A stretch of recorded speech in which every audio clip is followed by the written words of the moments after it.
3, 2, 1. Welcome to the David the Dog Trainer Podcast, episode 158.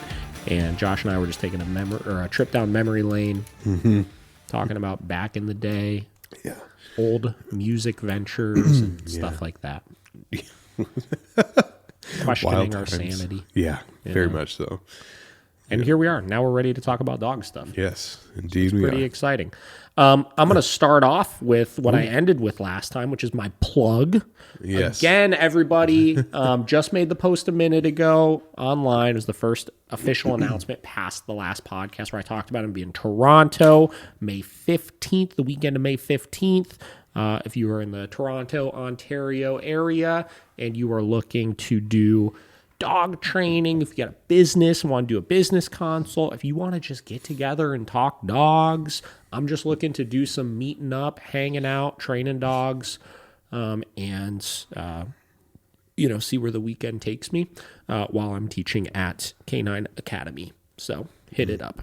Email me at david@miraclecanintraining.com if you want more information. That's going to be fun.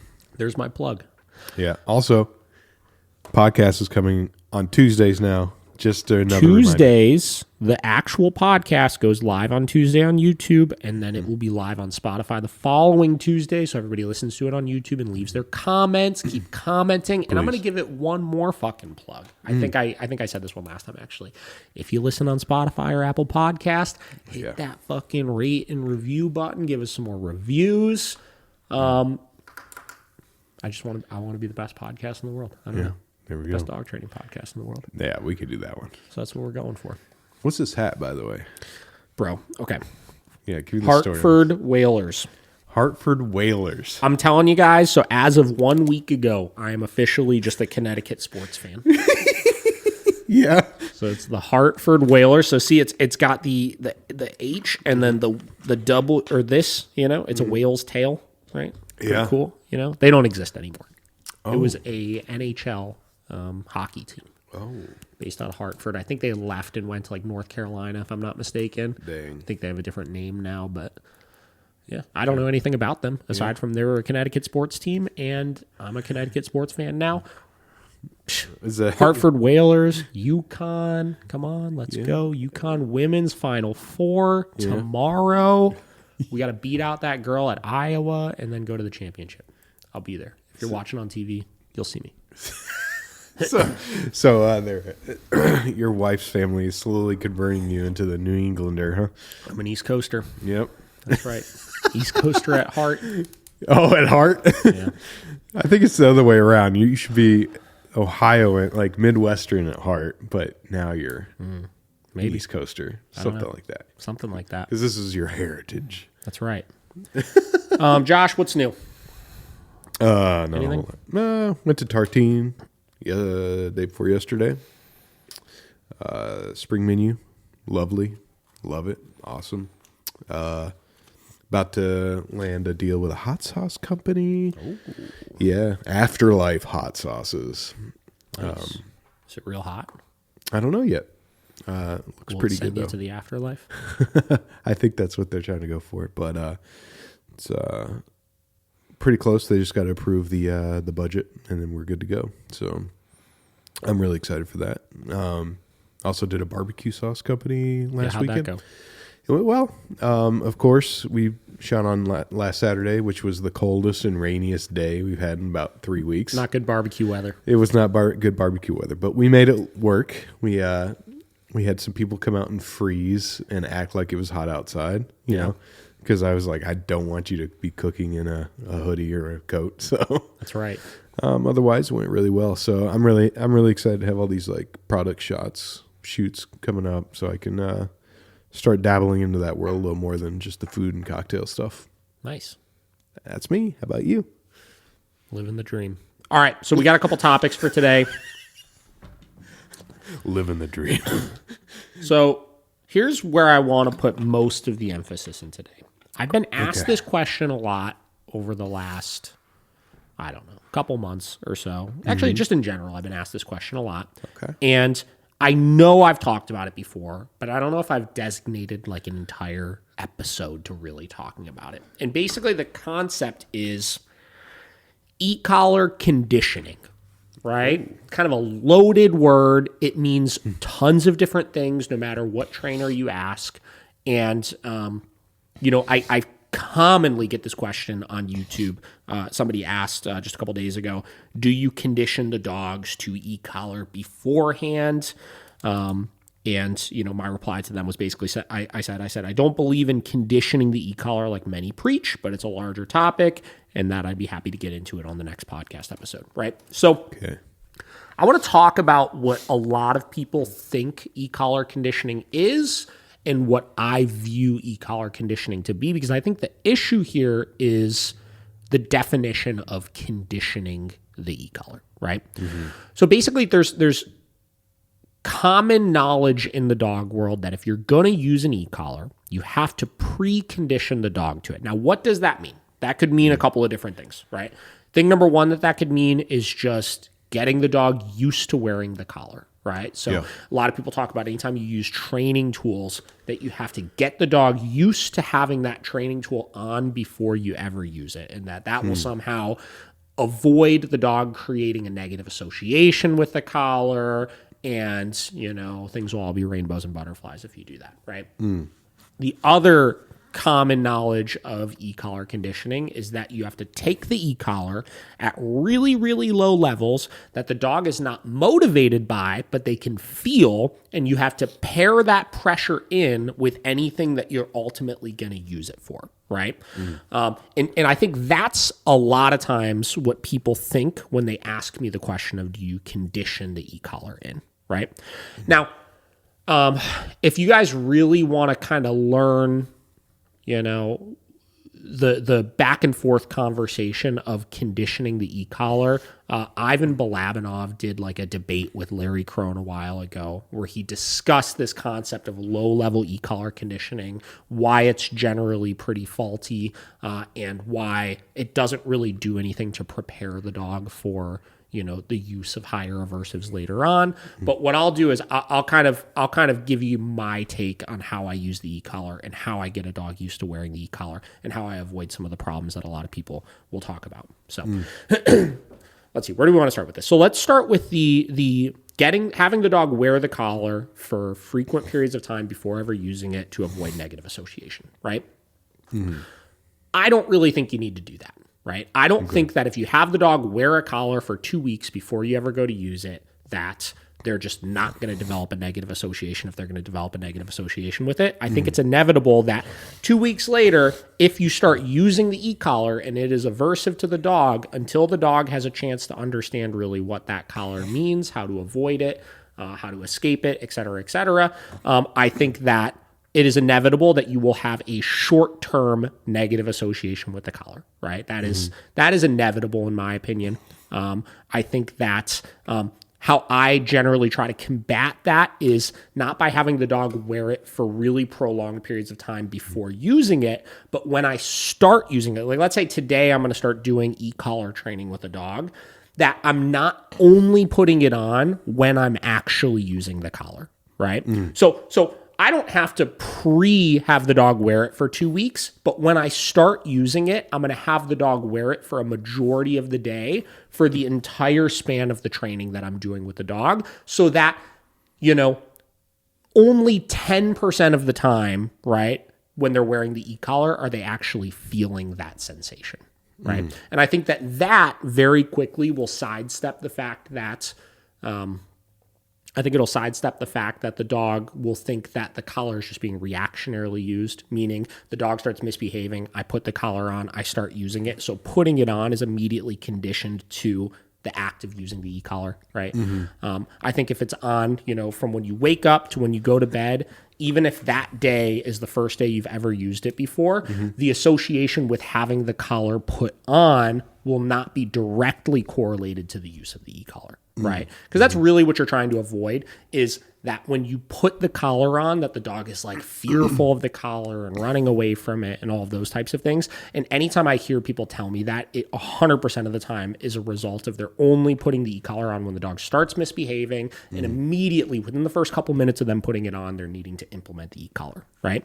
So I don't think you need to have the dog wear it for, obviously 2 weeks before you ever start to use it. I don't think that will sidestep any of the problems. I think that just when you start using it, don't only put it on when the dog is misbehaving, right? So that's step number 1. Yeah, that makes a lot of sense. I'm trying to think if there's anything else on that specific side of things. I think that a lot of times we try to, avoid the dog creating negative associations with the stimulation, when in actuality, I don't want the dog to not have a negative association with the stimulation. I want to use the stimulation to set a boundary or to teach something, and then I want to not have to use the stimulation anymore because the dog understands it. And where the confidence should come into play is once the dog learns how to escape or avoid that sensation, and we're not needing to use the stimulation anymore, as opposed to getting to the part 2 of what a lot of people try to do, which is condition the e-collar at low levels so the dog doesn't have a negative association with the stimulation. That's shooting yourself in the foot, because if I'm telling the dog, right, this stimulation is not a bad thing, then later on I go to use it as a bad thing to set a boundary or to try to teach something, you're kind of creating this conflicting association in the dog's head, and you're almost like you're shooting yourself in the foot because you're almost tricking them. You know what I mean? Yeah. So this gets to like my actual conditioning. So let's say I'm going to use an e-collar with a dog, right? The first thing I need to tell myself is, what am I going to use the e-collar for? Am I going to use the e-collar to teach something or to stop something, right? Those are the 2 ways that you could use an e-collar. Now, teaching something, you would be using a reinforcer, which is negative reinforcement. Stopping something, you would use a punisher, right? We would use positive punishment. Okay. Now, there are no prerequisites to using negative reinforcement or positive punishment, right? The only thing that I need to know is that I could be consistent with applying it every. Let's take these one at a time. Let's say positive punishment. Let's say I'm going to use an e-collar. I've got a brand new dog I'm working with. The dog has a really bad habit of jumping on people, right? And I want to use the e-collar to stop the dog from jumping on people, or fence fighting, right? That's a common use of the e-collar, I would say, with a lot of dogs, is that they're in the yard and they start reacting towards things going on outside of the fence, and I want to use the e-collar specifically for that, right? So the only thing that I need to do is I need to make sure I follow the rules of using punishment. The rules of using punishment are consistency, meaning it happens every single time. The inevitability of it, meaning that if I tell the dog no, even if they stop, that the correction still comes. And then the motivation of it, meaning that the dog is motivated enough by the sensation in order to want to avoid it moving forward. So I could immediately implement an e-collar. I follow the rules that I talked about of making sure the collar is on all the time, right? That way I'm not putting it on only before I go to let them out in the yard, having that association of the collar is the only thing that's doing this, right? I have the dog wear the collar all day. I take them out into the yard. They start fence fighting. I make sure I correct them with the e-collar, and I do it in a way that's motivating enough in order to get them to want to stop that behavior. And then I stop the behavior goes away, and then I give the dog the opportunity then to experience being in the yard many times, not reacting, not getting a correction. And then I allow them to become comfortable and confident in the fact that they could avoid that sensation by not doing this, right? The reason why a lot of people get so hung up on the conditioning side of things is because a lot of times they don't take behaviors one at a time when they're working on teaching or stopping things, and they create a lot of confusion and a lot of stress. So let's say I have my list of, jumping, fence fighting, and I don't know, counter surfing, right? And I introduce an e-collar today, and I start trying to correct all of those things all at once, right? Well, what I'm doing is I'm changing the expectation constantly through the day on the dog. And every time they start thinking that they could avoid the sensation by stopping one of those behaviors, they start getting corrected for another one. Yep. So then their brain's like, holy shit, maybe the fence wasn't the thing that I was supposed to stop doing, because now I'm getting corrected for jumping on people, right? Yeah. And then they start trying to avoid that, and then they start getting corrected for counter surfing. They're like, wait a minute, maybe the jumping wasn't it either, because now I'm getting corrected for this. And you create this panic state of mind where they are basically just trying to avoid everything, right? because they don't know clearly what it is that's causing them to not get corrected, right? So when you're doing this, make your list and pick one at a time if you want to do this properly. Now, listen, can you correct two things at once? Yes. Might you run into a very short period of time where the dog kind of tries to avoid a lot of things all at once to figure out where really that boundary is? Yes. Yeah. Will they recover from it pretty quickly? Yes, right? But in a perfect world, if you've got all the time in the world, pick one thing at a time, get to total extinction of that behavior, then move on to the next one. And as long as you're motivating enough, you're consistent enough, and the consequences are inevitable, you should be able to get past these things really, really, really rapidly, right? So when you get into stopping behaviors, that's all you need to do to condition it is pick one at a time, create extinction of the behavior where the dog understands that the consequence only happens when they do that very specific thing, allow them to recover from it, learn how to avoid that consequence, then move on to your next thing. And I promise every time you do that, the dog's confidence will greatly increase as they learn that they're in control of that correction, right? You're fine. What would you, as long as the level is where they feel the consequence, like what would you, when you're first getting the Ecollar and like, you're trying to stop the fence fighting, you just need to go as high as where the dog knows, like feels the consequence to stop. That they're motivated enough to want to avoid that consequence, right? And initially, when you first start using an e-collar, that level probably will be fairly low due to the novelty of the collar, right? It's something brand new. So let's say they start reacting at the fence, and suddenly maybe this like not super aversive sensation, but this like brand new thing happens, and they're like, "Whoa, what the hell was that?" Right? It'll probably be motivating enough to stop them in that moment. But once you get past that, then you're kind of relying less on the shock value of, it's something new, and you're relying more on the actual physical discomfort of the collar, which is where the level needs to be higher, right? Now, the other thing that people say when you get into using punishment with the e-collar is you don't want to create superstitious associations, right? Which I understand, right? Like obviously the concept of a superstitious association is, let's say, my dog's in the kitchen, or let's use a human example, right? Let's say you're in the kitchen and you walk by your toaster and then you get electrocuted, right? And that happens a couple of times. At some point, you're going to think that walking by, that the toaster is electrocuting you, right? And you'll create kind of like a negative association or an avoidance of the toaster, right? Now, there are some situations where you want to create superstitious associations. Like, I'm okay with my dogs thinking that the trash can bit them. You know what I mean? Because obviously that's something that I want them to avoid. There's not going to be a negative connotation with them avoiding the trash can. I want them to just realize, just stay away from the trash can. But how we would avoid superstitious associations is by using a marker to attach our punishment to a specific behavior and also attach the punishment to us, right? So a lot of people talk about this concept of, we don't want the dog to, have a negative association with us either, right? But that's not the point. The point is that we're communicating a boundary to the dog, and the dog is understanding that the stimulation that's happening is not the result of them touching something or being near a dog or being near the fence or being near the trash can, but it's a result of I'm telling you that that boundary is something that I'm correcting you for. Right? So it avoids the entire superstitious association conversation, and that's why we're so big on using markers in the first place. But let's say hypothetically, early on in the process, before your marker is super conditioned in, you do accidentally create a superstitious association, right? Let's stick by the trash can example, right?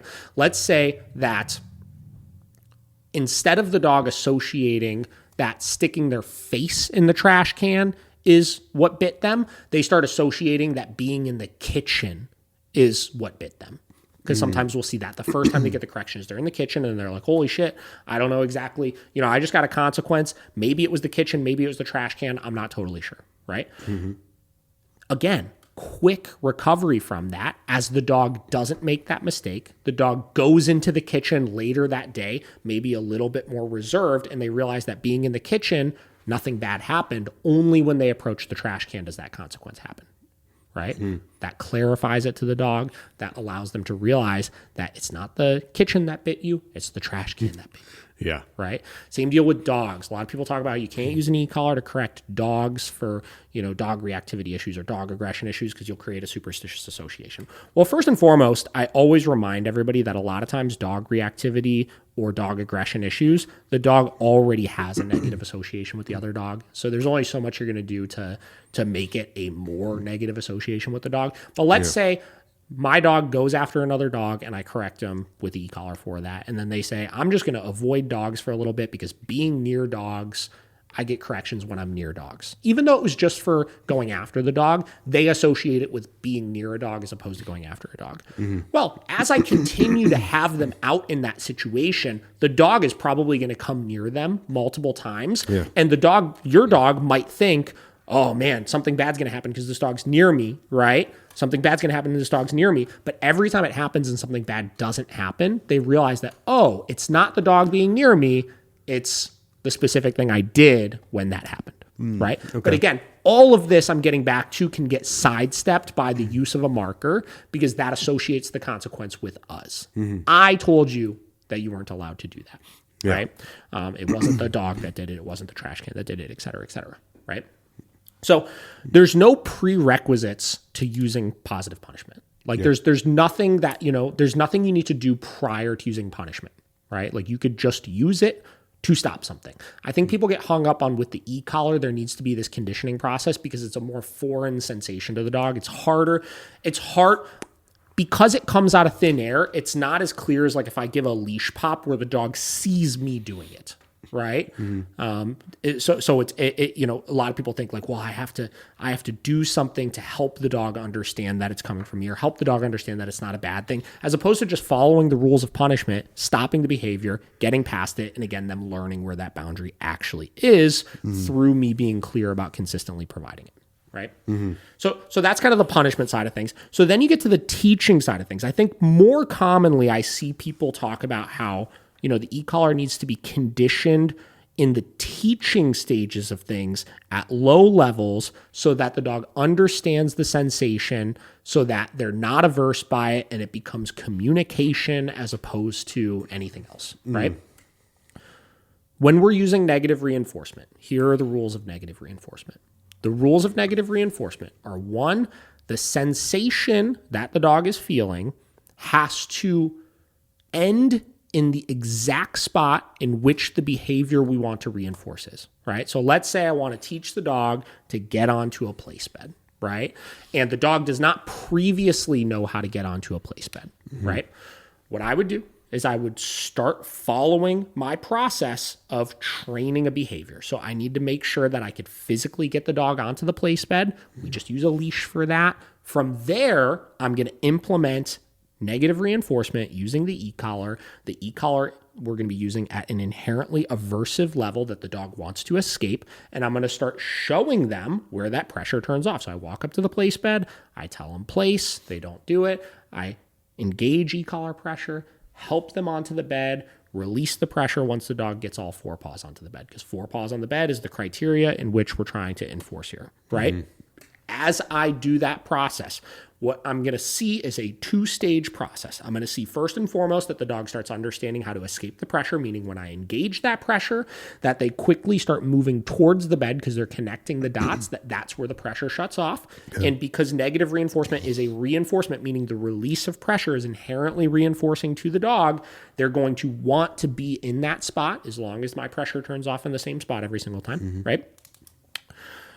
I'm going to see that first, where they start learning how to escape the pressure. Then what I'm going to see is I'm going to see them start learning how to avoid the pressure. Because I'm using classical conditioning, because I'm pairing in my cue, in this case place, with getting onto the place bed and there being a reinforcement for being on it. At some point, I'm going to start saying place, and the dog is just going to go to place on their own, right? So that is how we would use negative reinforcement to teach something. And you could do this with anything. Right? Let's say I wanted to do it with just a leash and a prong collar. As long as I could check the box that I have control over the pressure where I could make sure that it starts and ends exactly where I want it to end, meaning I can apply pressure where I want to apply pressure and release pressure in the exact same spot of the thing I'm trying to reinforce, and that I can control the intensity of the pressure so that it's inherently motivating enough where the dog wants to escape or avoid that pressure. I could do it with anything, and there's no prerequisites for it, right? There's none. I just need to make sure that I have control over it. The only prerequisite you need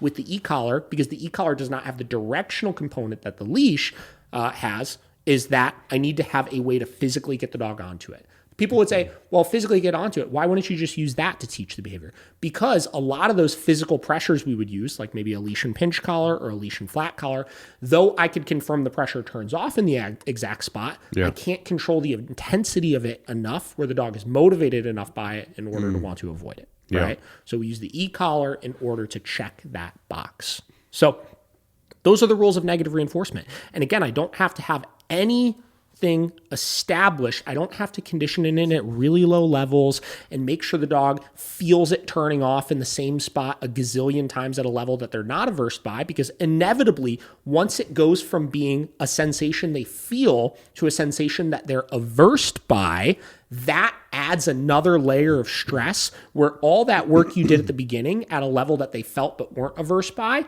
does not prepare them for the sensation once they are averse by it. Yeah. Right? And that is the common misconception. And that's where, again, if you get into like some of Ivan's podcasts and stuff like that, where he's talked about e-collar conditioning, he breaks it down much better than I'll ever be able to break it down as far as why it doesn't obviously prepare them for that later on.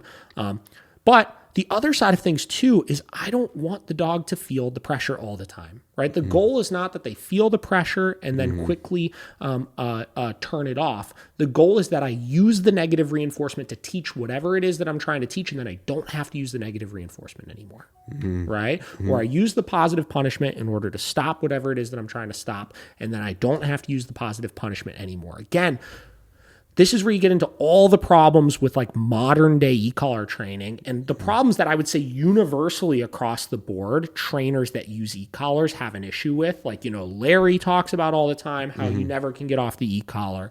Freaking Dale McCluskey and these other guys talk about how you could never get off the e-collar, right? Ivan talks about, you know, a lot of these people that use like the command prompting, which is basically this idea of you're using negative reinforcement with every single command that you do forever and ever, right? You never can get off the e-collar, is because in all of these examples, they're failing to understand the principles of negative reinforcement and positive punishment, right? They are not things that you should have to use forever. They're teaching tools to teach a behavior or stop a behavior. And then once the behavior is taught, the behavior is taught, and then you just enforce that behavior. And once the behavior is stopped, the behavior is gone, and then you just continue to provide the consequence if it resurfaces itself. Yeah. Right? And if you follow those principles, you don't have to use the e-collar anymore, meaning you don't have to use the actual sensation anymore, which gets you to a place where if you had such a big ego that you had to like prove to yourself that your dog would listen without the collar on, that you could hit that point also, because when the collar's on, it means nothing because you're not even using it. So if it's off, it's the same fucking thing. Right? Yep. And there's just so much. It's just gotten so confusing for people. You know what I mean? Like it's funny. Like I'm sitting here and I'm like, man, like I want to do an entire episode on like e-collar conditioning, but it's like there's not even that much to talk. There's not even that much to talk about with it, because you're just using negative like if you're trying to teach a command, right? If you've taught the command, you've taught the command. You don't need to use an e-collar to condition it anymore. Like, so this is the other side of things, which is like, okay, let's say I have a dog that is fully trained, right? I've got a dog that knows all of its behaviors, right? Like they know sit, down, stay, come, heel, whatever, you know? And it's like, all right, well, I want to implement an e-collar to make sure I could still have control of them if they're off leash, right? So many people look at that situation and they say, oh, man, I've got to condition the e-collar in with everything. Well, why?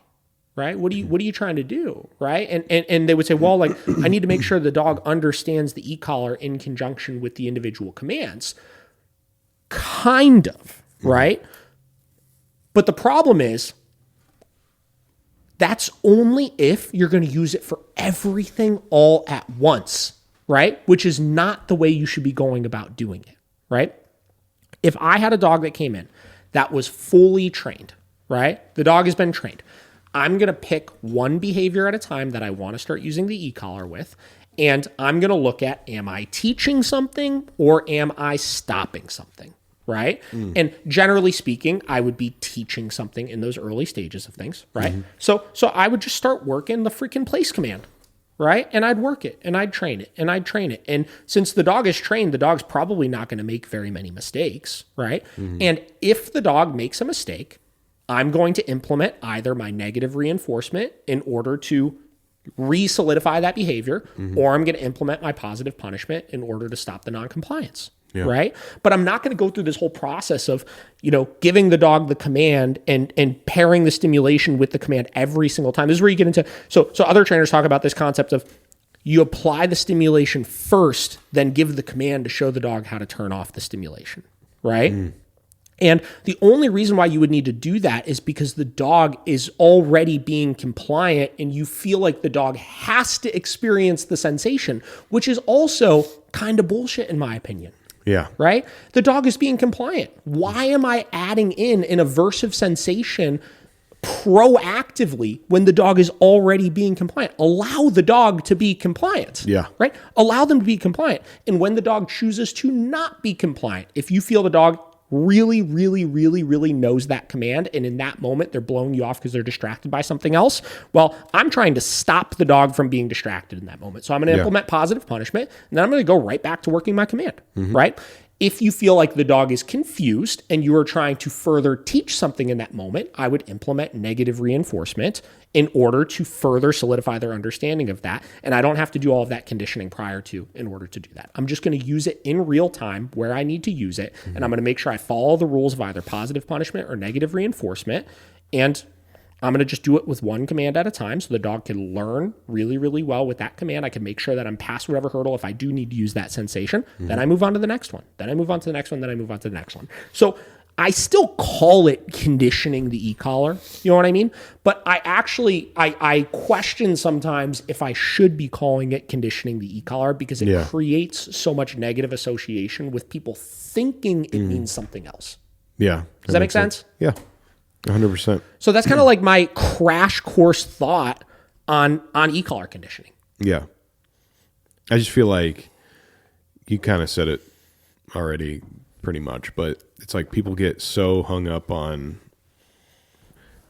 I don't know, that they have to do this specifically a certain way for so long, and they just get hung up on all that beginning stuff and never really move. I don't think they move fast enough to actually using the tool. Like you said, it's like you're almost wasting a week, 2 weeks, whatever. And so much of it is done under the guise of trying to avoid stress, which I understand, right? But like we could also avoid stress by just not doing so much at once. You know what I mean? Like picking one thing at a time and working them past that hurdle. And then past that, stress is kind of inevitable in the learning process when you're using aversives. Yeah. Right? People act like a lot, we get these comments all the time from people where one of our videos with the prong collar, that we used where I was correcting this dog with a prong collar, people said, oh, the dog was stressed when you gave him a correction. That means that you're using the tool wrong. And it's like, no, I implemented an aversive, right? Yeah. Aversives should not be pleasant. Exactly. You know what I mean? Like they shouldn't be pleasant. If I was getting pulled over by cops or getting grounded when I was a child or whatever other types of consequences that society or my parents provided for me, if I had zero stress when those consequences were being applied, they would not be consequences. Yeah. Right? Because the rules of positive punishment is it should be aversive enough for me to want to avoid in the future. And there is no way something would be aversive enough for me to want to avoid in the future if it wasn't stressful. Yeah. Right? Or the rules of negative reinforcement is it should be aversive enough where the dog wants to find the escape. They want to find the relief from the pressure. Yeah. So if it wasn't aversive enough for them to want to find the relief for the pressure, to want to escape that sensation, if there was no stress associated with that, it wouldn't follow that rule. Yeah. right? Exactly. So I get it, right? Like I understand wanting to minimize stress. I understand that completely, which is why we got to like, if you're correcting for 17 things all at once, you're going to be really compounding on the stress because the dog, it's going to take them longer for them to figure out where those boundaries are because you're setting so many of them all at once. That will compound on the stress. And yes, we want to minimize that as best as we can, right? But like, to say that the stress will just not be there if I condition the e-collar properly, that first time I ever give a correction, that there will just be no stress associated with it, I will argue forever and ever till the end of time that you are not using punishment in that moment and that the e-collar or whatever tool you're using that you claim has no stress post it is not actually what's doing the work, right? Because a lot of these people, they're doing it with like, I see it a lot with like a lot of these trainers like rely on either play or heavy engagement with rewards, right? And I see a lot of them where they'll like post a video of them working with a dog, right? And they're playing with the dog's super engaged and motivated. And then the dog goes off and then they hit the e-collar and the dog turns back to them and immediately re-engages with the toy, right? And they're like, see, look, because I conditioned in the e-collar, there was no fallout when I gave that correction, where I would argue that your e-collar was not a punishment there. The e-collar did absolutely nothing in order to stop the dog from wanting to go away from you. The e-collar was just a cue in that moment, right? Okay. It was no different than the dog going off and me saying, come, and they knowing that they knowing. And they know that if they turn and come to me, that the game will start again, right? Which is fine, right? Like that's an absolutely totally fine way of training. But the problem is the reason why we use e-collars is not to give cues. Because if that were the case, I could just say come in that moment and probably have accomplished the exact same thing as you hitting the button there, right? So why would I need an e-collar then at that point? Well, the e-collar is for when inevitably the dog chooses to make the mistake, they don't want to be compliant to you in that moment. They don't want the thing that you have to offer them in that moment. And you need to actually use the e-collar at a level that is truly aversive to them in that moment, which again, at that point, all that work that you did up until that point does nothing to prepare you for that, right? Yeah. And if anything, again, getting back to like go watch Ivan's videos, I don't want to like regurgitate all of his information, right? But like he uses the example all the time of the mice with the cheese, right? Where basically they use low levels that the dog or the mice can blow through to get to cheese, right? And then they gradually increase that level. And because they were constantly using it as a meaningless sensation, or in the case of what we just described with the dog in the field and you hitting the button and them coming back for the tug, if you're using it as a meaningless cue basically in that moment, that when you need something that's going to be aversive enough for them to want to avoid in the future, you will need a level that's 10 times higher than what you would need if you just used it as punishment in those moments. If you used it as a true aversive in that moment, that did create a little bit of stress to make them want to avoid it then in the future. The example with the mice was they started really, really low. The mouse would get on it, feel the sensation, eat the cheese, gradually increase until the sensation was so aversive that they didn't grab the cheese and they just escaped it. And let's say they use levels 0 to 100 for that, right? In the example where they gradually increased it like that, the mice wound up needing a freaking 90 out of 100. Where with the ones where they started off at an aversive sensation, they only needed maybe a 25 in order to get them to stop it, because they never preconditioned it to as something that the dog could either avoid or the mouse could avoid, or something that that they just weren't averse by in the first place, right? Yeah, it's kind of like the frog in the pot in the boiling water. I used to use that example all the time. I haven't used it in a while. Yeah, it's a good one, no, but it's like you get, give them that example. Let them know what it is. If you put a frog in a pot and then slowly raise the temperature over time, it'll just sit there. Be like, this is fine, and then it just boils to death, and it doesn't know because how their skin it reacts. It's such a subtle thing that they just don't even realize. And that makes total sense. It was so to finish that analogy. So basically if you put a frog in a pot of water and then start boiling it, as the water gradually increases in temperature, the frog will withstand it for longer and wind up boiling to death. But if you try to put a dog, or not, I keep saying a dog, a frog into a already boiling pot of water, they're going to jump right out. Yeah. Right? Yep. Because it's aversive enough in that moment for them to want to stop. And this is where you get into like common issues with the e-collar that we see with people is that they start too low and then they gradually increase. They go 5, 10, 15, 20, 25, 30, 35, 40, and they say, I wound up all the way at 100 and my dog still didn't care about it. And that's because you braced them up for that level by gradually increasing it, as opposed to if you just started at that, it would be so jarring in that moment that they would actually want to avoid it, right?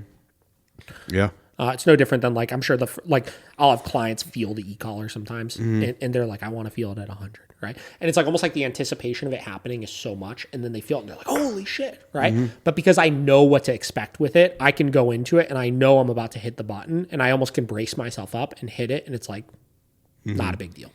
You know what I mean? So these are just the rules of conditioning e-collars, right? This is whatever tool you're using, it doesn't matter what the tool is, right? If you're trying to teach something, as long as you can control where the pressure starts and where the pressure ends, right?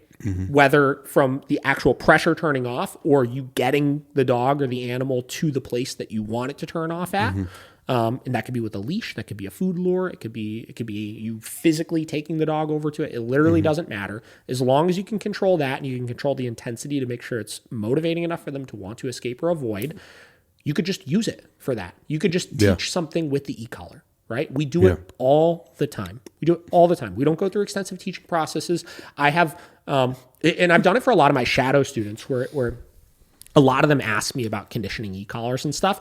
And I'll take a brand new board and train we have, and we do a 5-day shadow program. And over the course of those 5 days, I will take a green dog and I could teach them bed. I could teach them sit. I could teach them come. I could teach them leash walking, all in like a 5-day period, exclusively using negative reinforcement with the e-collar. And by the end of it, the dog will not need the sensation for any of those commands because I implement it to teach the thing. And then once it's taught, I allow the dog to just be confident in responding to their cue with stuff.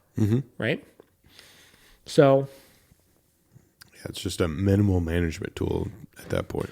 Yeah, you're just using it to further reinforce stuff. So, okay, so there was another comment in here. I'll just kind of go through. This was somebody else asked on that same thread of, do you condition the dogs to the e-collar beforehand?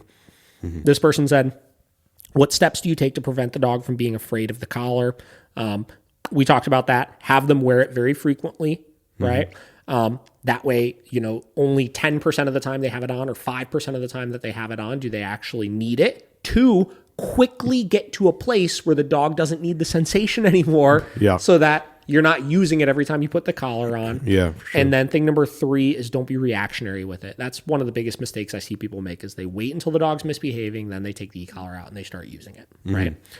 Next question they had was, after using the negative reinforcement with the leash and food for learning commands, do you also put the e-collar plus leash for direction for the commands with negative reinforcement? So all of this is just highlighting not really understanding what I just said, right? So first off, you don't have to use a leash and food, right? Negative reinforcement is a reinforcement.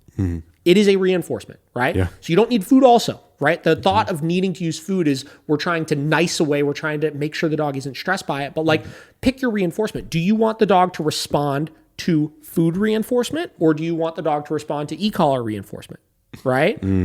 Because if you're trying to use both, the dog will never have a sound enough understanding of them independently, right? There's always going to be one that's stronger than the other, right? And you could pick whichever reinforcement you want to teach something. If I'm going to use negative reinforcement, though, I'm going to use negative reinforcement, and I'm going to make sure the dog understands the negative reinforcement. Because sometimes what will happen is, let's say you have a dog that has really good food drive, and you try to do that hybrid combination of negative reinforcement with the e-collar and positive reinforcement with the food, right? Very like early in the beginning of things. Here's what I see happen sometimes, right?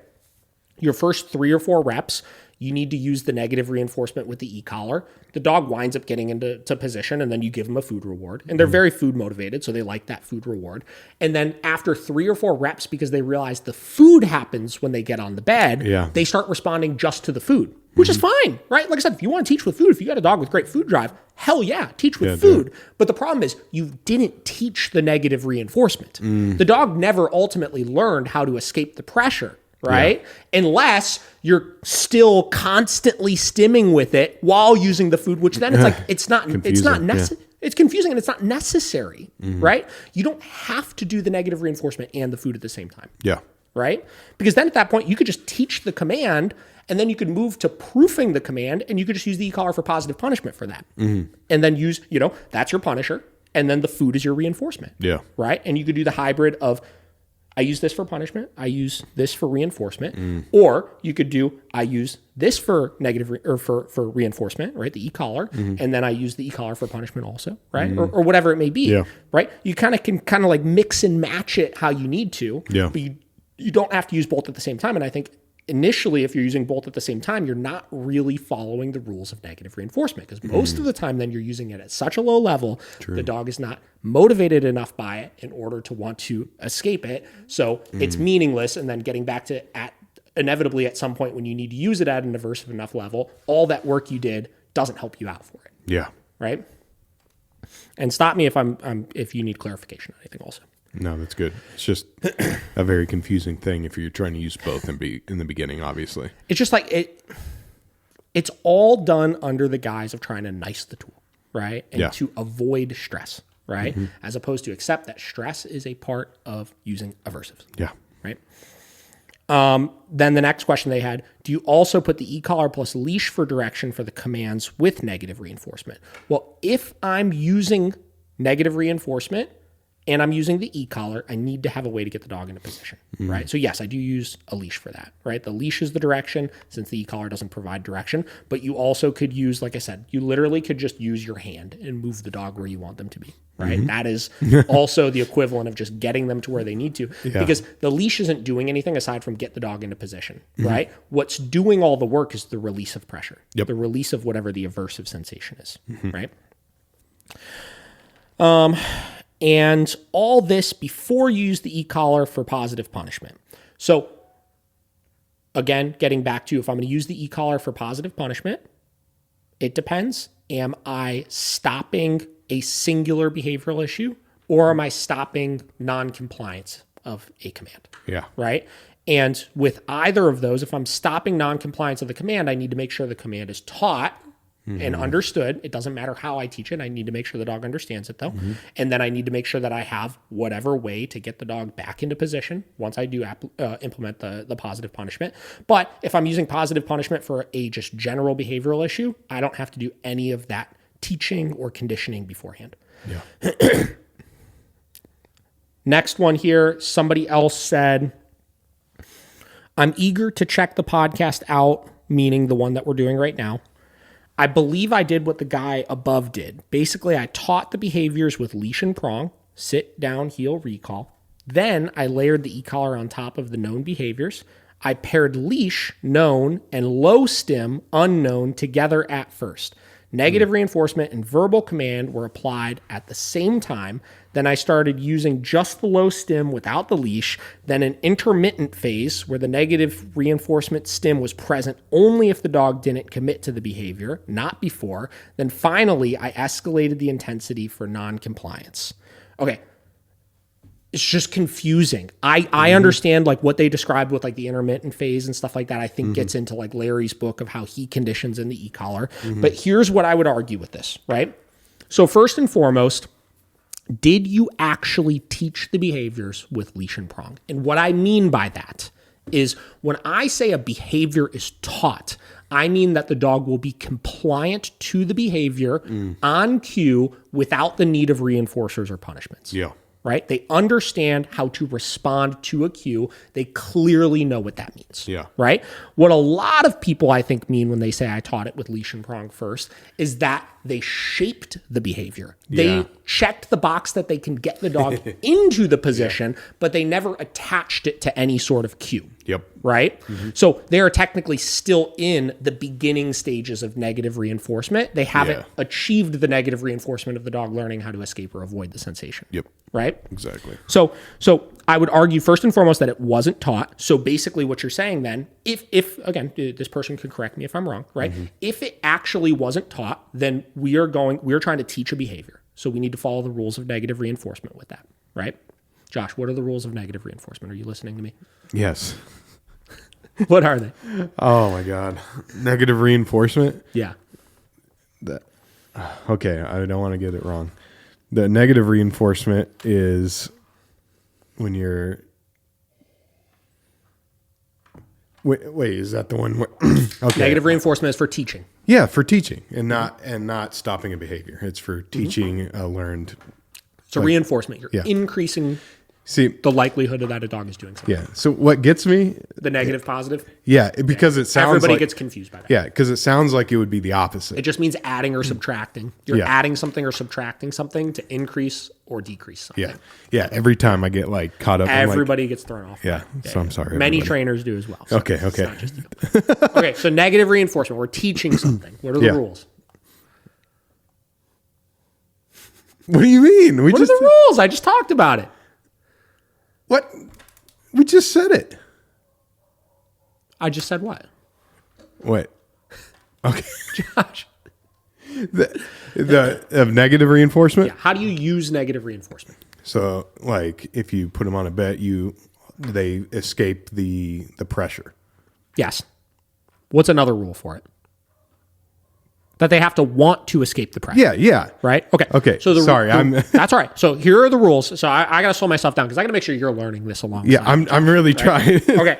So the rules of negative reinforcement are that you have to be able to physically get the dog into position, right? Yeah. That way you could quickly show them how to turn off the pressure, Yeah. right? That the sensation is motivating enough for them to want to escape it.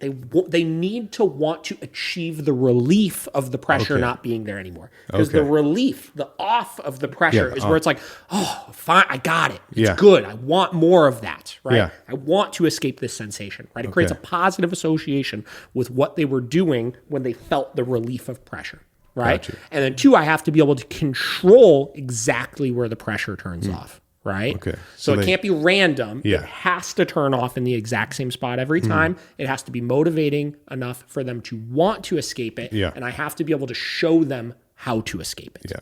They want to crave that feeling of relief. Okay. So getting back to this. So they said they taught the behavior first. I'm going to go into this assuming they didn't teach it. They just shaped it. Yeah. Right? Okay. Then they said they layered the e-collar on top of known behaviors. They paired leash and low stim together at first. So at this stage, they're not even giving commands, right? They're not even giving commands. They're just pressure off, pressure off, pressure off. They're pairing those two together, right? But you already know you can get the dog into position. So just use the negative reinforcement to actually train the command, right?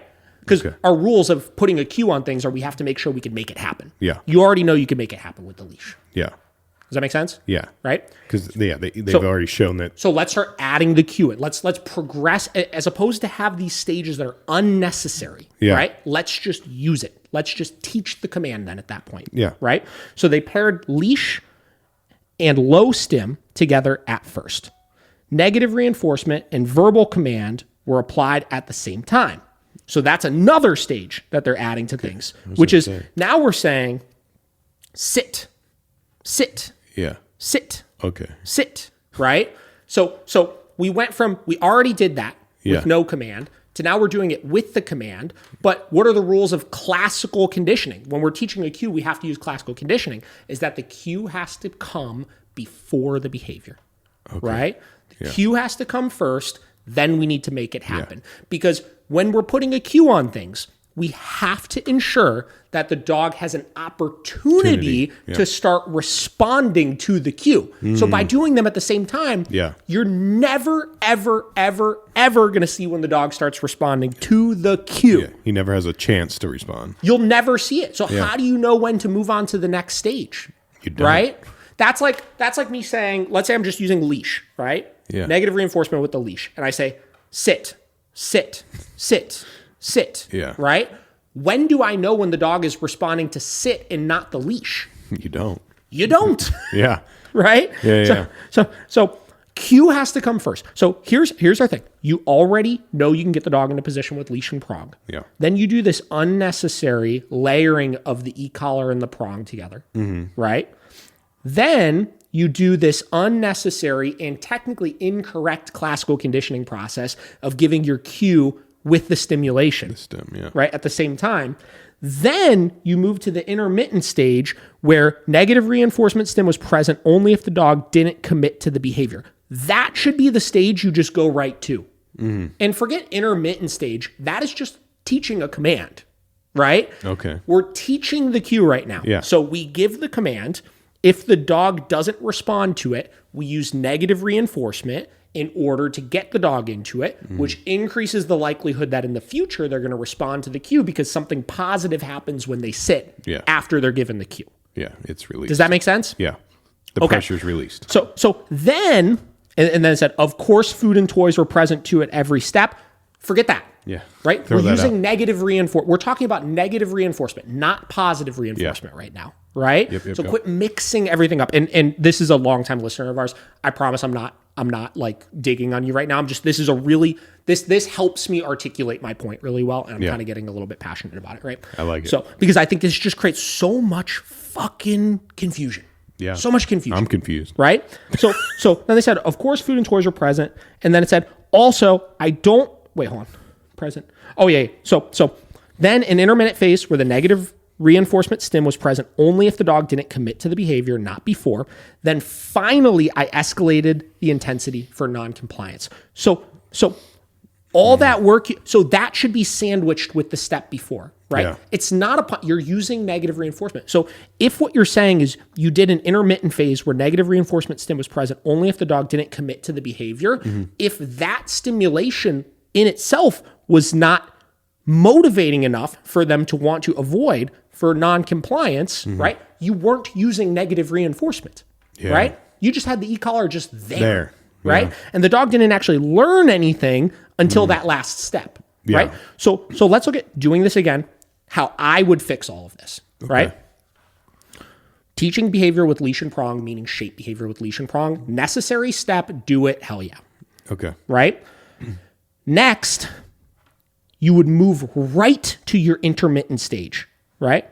So, which is intermittent phase where negative reinforcement stim was present only if the dog didn't commit to the behavior, not before, right? So you're using your negative reinforcement in order to teach the behavior, but while you're doing it, you're making sure that the motivation on the e-collar is always at an intensity that the dog is motivated enough in order to want to avoid. It's not just like, this is where we get into, I've talked before on the podcast about like low, high, like low levels, high levels, low levels, high levels. Fuck low levels and high levels, right? Fuck increasing intensity for non-compliance. The intensity should always be at a level that the dog is motivated enough by to want to escape or avoid. And that doesn't mean low or high, because low and high are subjective, to right? The dog, to the fucking dog, right? That level may have been at a subjectively low level that the dog was motivated enough by to want to avoid, but it also may have objectively been at it may have, you get what I'm saying, right? It may have been at a level that is perceived by us as humans to be really high that they were motivated enough by. But it should always be at an intensity that they want to avoid. Because the problem with how this is phrased is then finally I escalated the intensity for non-compliance, right? That is looking at things from the light of, I only use an aversive that the dog is averse by if they're being non-compliant. Which is not the case. No. We use aversives to teach things. And if you're not using it aversively to teach something, you're not using negative reinforcement. You're not. No. Right? But here's the other fucking problem with this, right? The other problem with this is you actually are, let's forget the food and toys for a second. Let's say you're doing the intermittent phase where the negative reinforcement stim was present only if the dog didn't commit to the behavior, but it wasn't at a level that the dog was motivated by. Well, something was at a level that the dog was motivated enough by, or else the dog wouldn't fucking do anything, right? So what that means is you're just using your leash at a motivating level, right? And that the e-collar is fucking pointless, and you might as well take it and throw it away and just keep doing it with the leash at that point until you're ready to move on to the next stage. Right? Like, it's just, everything that was described is unnecessary. It does nothing to get the dog to a place where they actually understand what the e-collar sensation is, but more specifically, how to avoid the e-collar sensation and the motivation to want to avoid the e-collar sensation. Yeah. Right? Yep. Yeah. I mean, yeah. And when you're like raising, to where the dog cares, like you're already behind because that's a reactionary thing. So you're already behind. Like, well, kind of. Would you say? Kind of, right? It's just, you basically just wasted all this time. Yeah. Right? Mm-hmm. As opposed to just using it the way you're supposed to use it. Right? Yeah. So then continuing with this comment here, right? So again, I'm not even gonna go into it again of what's wrong with what my opinion is of why this is wrong or unnecessary. And I'm not saying you're still gonna get to the place where you need to get to with it. Yeah. You absolutely will, because the stage you move to is you increase the intensity for non-compliance eventually, but you're still using negative reinforcement, right? You're still teaching a behavior. So you're getting to the place where we would get to. Yeah. What I'm arguing is all of those steps that you did prior to were unnecessary and wastes of time. Yeah. That's what I'm arguing, right? And if you just moved to that, you would have so much more rapidly got to where you wanted to get to, right? Yeah. So then they said, of course, food and toys were present too at every step, but I wrote just what was necessary due to the subject of our discussion, right? So I already talked about using food and toys in this stage. Not that using food or toys is wrong, but using it in conjunction with the negative reinforcement. Yeah. You're probably never, like that just gets to like the actual sensation wasn't doing anything. It wasn't doing anything. If anything, you were creating a positive association with the stim because you were using it so long at a level that was not inherently aversive, that when you did finally escalate the intensity for non-compliance, you probably needed higher levels than you would have before if you would have just not used the e-collar in that stage while you were teaching things with food and toys, and only used the e-collar at an intensity that they were motivated by for non-compliance once you move to that stage. Does that make sense?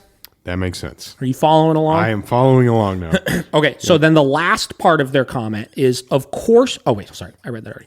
Also, I don't really punish my dog super hard for obedience. When my dog was being reactive, I had no problems with using 100 on the e-collar, but if she didn't nail the sit and instead did a down, it usually is because I haven't trained her for a long while, because we could just enjoy the off-leash life mostly, or every day mostly, and I'm lazy.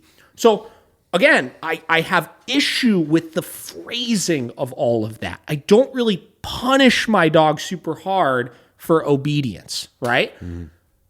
This is like low, high, hard, soft, right? Yeah. Like, and I'm guilty of using these terms. Like I talk about like punishing things hard, right? When it comes to behavioral issues and stuff.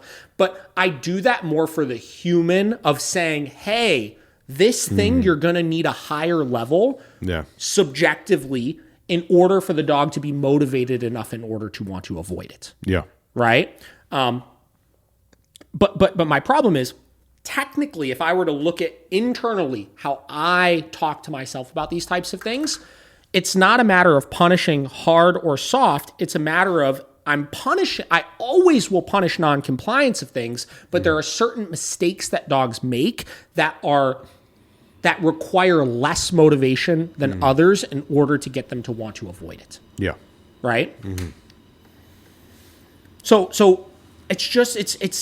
we're confusing people with all that. We should just be talking about the principles of the learning theory of the individual methods. Yes. Right? I believe that. Using negative reinforcement, using positive punishment, using positive reinforcement, using negative punishment, and quit blurring all of it together. Right? Yeah. When you sit down to work with a dog, right, all you need to do is ask yourself, do I want to teach the dog to do something new? Yes, I want to teach the dog to do something new. Okay. First and foremost, what is my reinforcer going to be? Yeah. What am I going to do to increase the probability that the dog is doing that? Pick one. Pick one. Right? Yeah. For sure. For yourself and for the dog. Right? Pick one. Right? Yeah. Don't throw it all Then ask yourself how, whichever one it's going to be, positive reinforcement or negative reinforcement, which type of positive reinforcement or negative reinforcement is my dog motivated enough by where I'm going to get them to do this behavior? They're going to want to achieve it. right? In the moment of whatever it is that I'm doing, Yeah. right? Let's say it's fucking food, right? Let's Yeah. say it's a high value treat. Okay, cool. So now, what am I going to use to show the dog how to achieve or access the positive reinforcement, right? Okay, well, maybe I'm going to use a food lure, right? Okay. Maybe I'm going to use a leash. Maybe I'm going to use physical pressure, right? Whatever it may be. Okay, well, before I go to use those things, or before I go to use all of this in conjunction, I need to teach that independent piece first, Okay. right? So with a food lure, it's kind of one and the same, right? You're showing them with the positive reinforcement. So it's not an independent thing you need to teach. But if I'm going to use leash pressure in order to show them how to get into position, that's negative reinforcement. Like I said, I don't use negative reinforcement and positive reinforcement at the same fucking time, right? So I'm going to teach the negative reinforcement first, right? Or I try to avoid using the negative reinforcement and positive reinforcement at the same time, right? So I'm going to teach that first, right? And then once I know that I can get the dog into position, then I start layering in what is going to be the actual, motivation behind it. Yeah. Right. And then I do that. Right. Then now I want to add my positive reinforcement in. So now that I've passed this stage and I've taught that, then I'm going to move on to that. Right. You have to teach the pieces individually. Right. So there's not confusion with it. Yeah. I don't know. I mean, it's just, all these things, like I confuse myself sometimes fucking talking about them, because it's like they're so much simpler than we make them seem. But when I talk about it, it's like, I don't know. Like when I talk about it, it's like I feel like I need to make it more complicated for people sometimes because of how complex it already is. Yeah. But it's just not that complicated. No.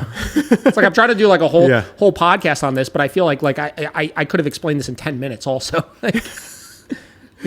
No, I think it's good to take this whole time to. I know it seems like you're complicating it, but I think people need to hear the entire breakdown of everything. I know I do. I'm still like trying to get it. Like, okay, so our negative. Wait.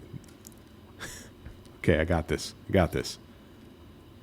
The positive punishment Is for what? is to get them to the place where they get relief. No. No? No. That's negative? That's negative reinforcement. Oh my God. Okay. I'm just You're going trying to first question you have to ask yourself, are you trying to teach something? Or are you trying to stop something? If you're teaching something, you would use a negative. Positive. No. What's the second word? Punishment. If you're teaching something, you would use a Positive punishment. No. Negative punishment. No. What? You would use a reinforcement. Oh, a reinforcement. Reinforcement increases behavior. So if you're trying to teach something, you would use a reinforcement, right? Got you. If you're trying to stop something, you would use a punishment. Yes, right? Okay. Punishment decreases behavior, right? Now, the plus and minus, the addition, the subtraction, the positive, the negative, right? Positive does not mean good or bad. Yeah. Positive means reinforcement. oh Jesus fucking Christ! I'm sorry, dude. I'm literally gonna go home. Positive means you're adding something. Adding something. Okay. Negative means you're Punishing. no Reinforcing. Jesus Christ, Josh. Dude, you're killing me, dude. Positive means you're adding something. Positive add. Positive add. Negative means You're subtracting. Yes. So, why is this you're so hard for you? I'm adding so sorry. something or you're subtracting something, Adding or subtracting. right? Okay. Reinforcement means you are what? Oh my God. You dude, I'm fucking burned right now. I'm sorry. You're Teaching You're something. increasing the likelihood. Okay. Increasing the likelihood. You're increasing right? likelihood. Punishment means you're what? Decreasing likelihood. Decreasing the likelihood. Okay. Positive means Dude, addition, subtraction. It's addition, adding, subtraction. You're adding something, right? And you're subtracting on the other side.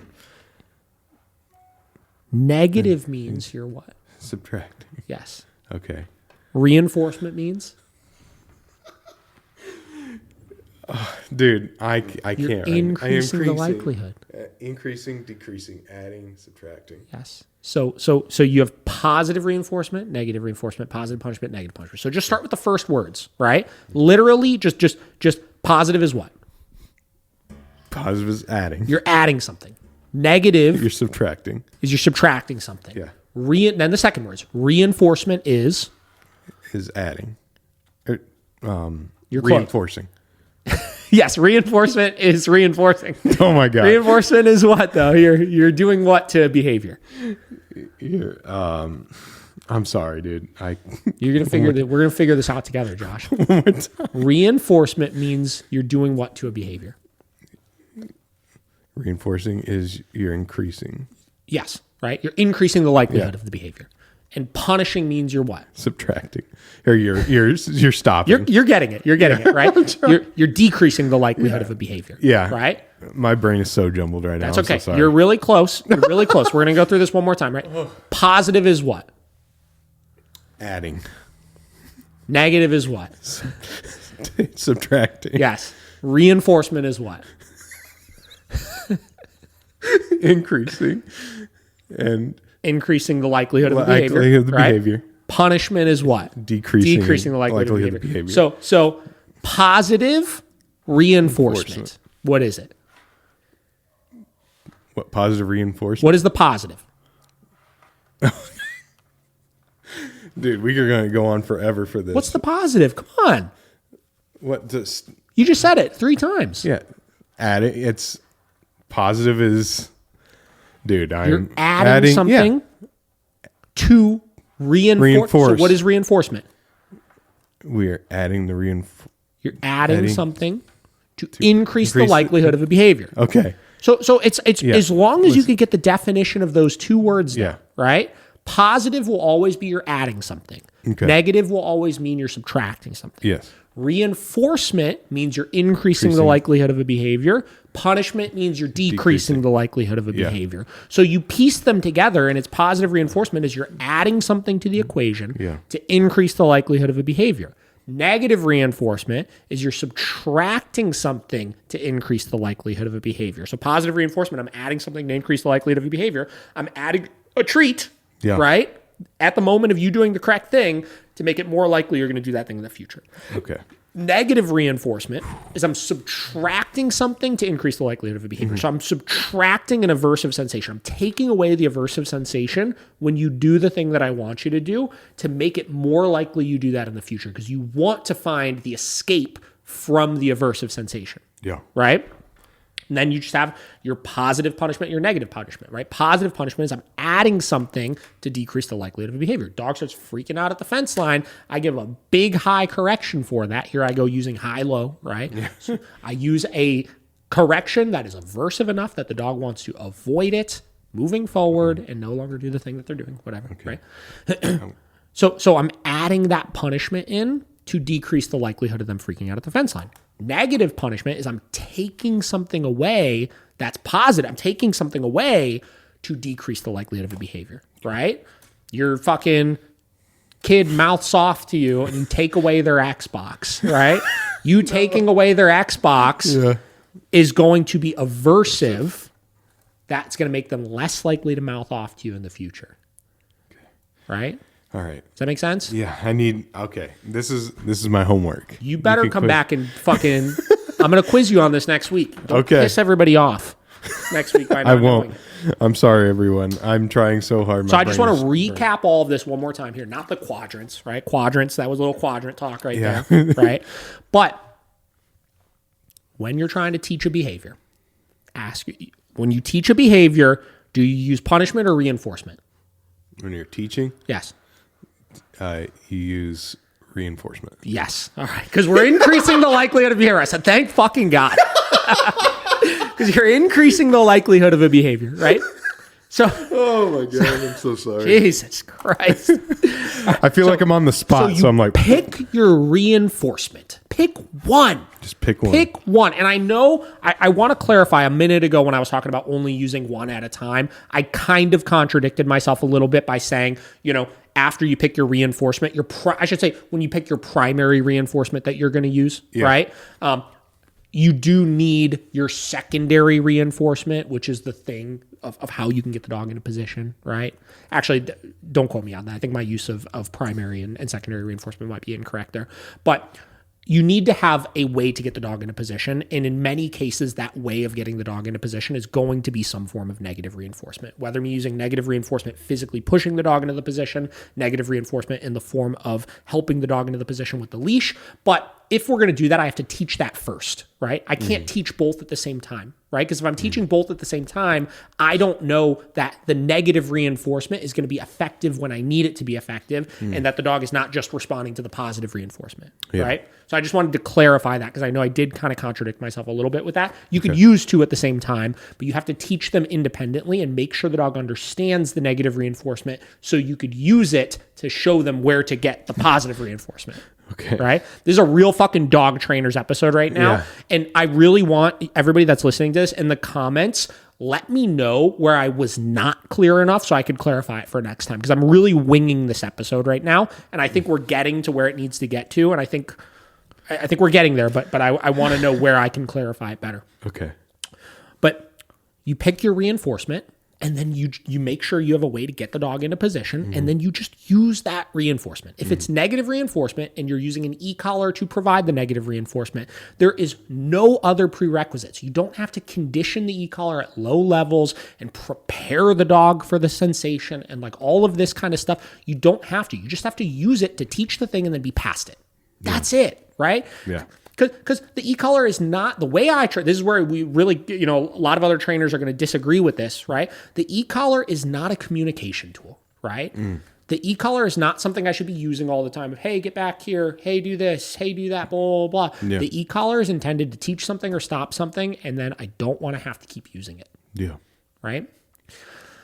And then with your punishments, same deal. Pick whatever your punisher is going to be, right? Whether it's your positive punishment, whether it's your negative punishment, and then use that punishment in order to stop the behavior, right? Yeah. And then in another episode, we'll get into all the flaws with negative punishment because negative punishment is very, very, very, very challenging to use in order to stop unwanted behaviors because you don't have control over the reinforcers like you would want to have control over the resourcers. We've done episodes on that before.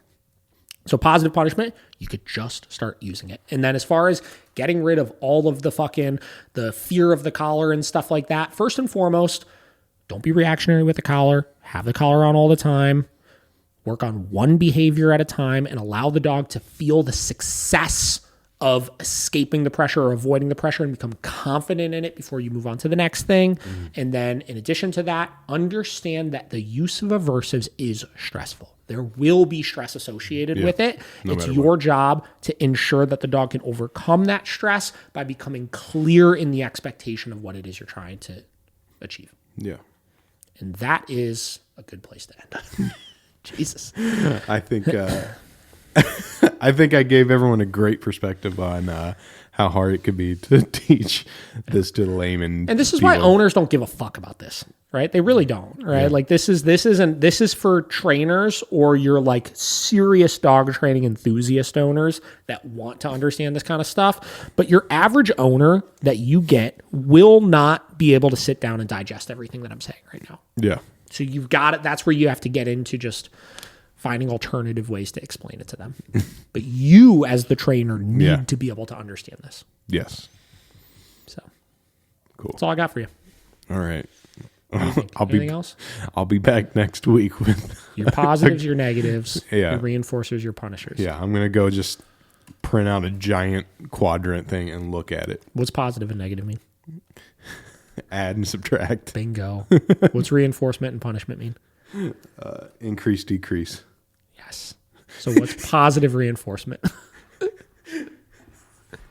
Don't start this. What's again. Positive reinforcement? Don't start Just this do it real again. quick. Just do it real quick to end on. Real quick. No. What's positive reinforcement? Reinforcing the behavior. that you want, the wanted behaviors. What's positive and what's negative? Add, subtract. No. Oh, yeah. What's positive and what's reinforcement? Yeah, you were right. You caught me on that. That was good. Yay. Dude, I'm so burnt now. Please don't do this. Adding something to the equation, increase the likelihood of behavior. Yeah, All right, we'll see you guys next time.